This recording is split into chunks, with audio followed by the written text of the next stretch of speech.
Imagine having someone in your life who constantly criticizes you every single day. This someone is a voice coming from inside your mind. It's your inner critic, a voice that never takes a break, relentlessly pointing out your flaws, calling you shameful names, making you feel worthless, and filling your mind with negativity. This voice tells you that you're foolish, sick, or worse, and it doesn't just show up once or twice. It bombards you dozens of times a day. It weighs heavily on your heart and mind, dragging you down.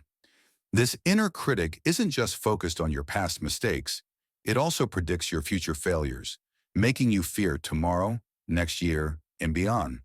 It's like a vampire, sucking the life out of you, never letting you rest, always keeping you in a state of self-doubt.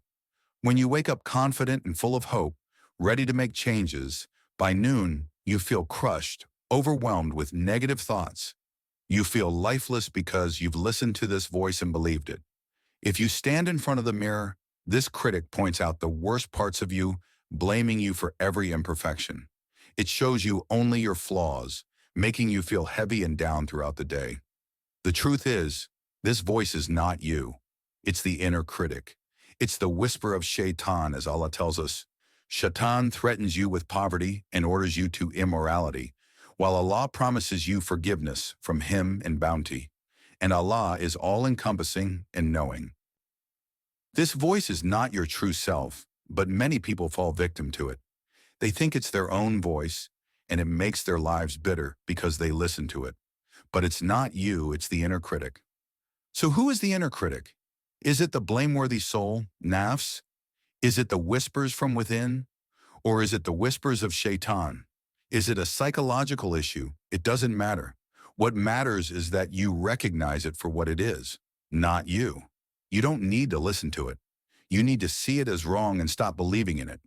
Then take charge, lead yourself with positivity, do good without hesitation, and stop procrastinating. Allah has made it clear that there are two paths, the path of righteousness and the path of deception. In Quran, Allah says, and we have shown him the two ways, good and evil, chapter 90, verse 10. One path is guidance from Allah, leading to peace and success. The other is the path of Shaitan, leading to doubt, fear, and destruction. Shaitan himself declared his mission. As Allah tells us what Shaitan said, I will surely sit and wait for them on your straight path. Chapter 7, verse 16. Shaitan manipulates thoughts, using the ego, nafs, as a tool to instill fear, self-doubt, and negativity. He makes his whispers feel like your own thoughts so that you accept them without question. But Allah warns us, that is only Satan who frightens you of his supporters. So fear them not, but fear me if you are indeed believers. Chapter 3, verse 175. The inner critic is one of Shaitan's greatest deceptions. It comes disguised as your own voice, making you feel inadequate, ashamed, and fearful. But Allah reassures us that He knows our struggles and is closer to us than we realize. And we have certainly created man, and we know what his soul whispers to him, and we are closer to him than his jugular vein. Chapter 50, verse 16. This voice of negativity is not yours. It is a test.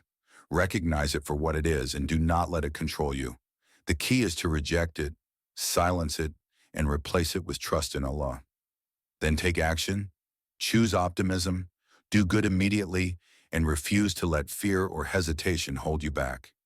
Shaitan will try again, whispering that you are a failure, that you will never change, you procrastinate, and that you are unworthy of Allah's mercy. He will tell you that you're sick, that you'll fail, that you're disobedient to Allah.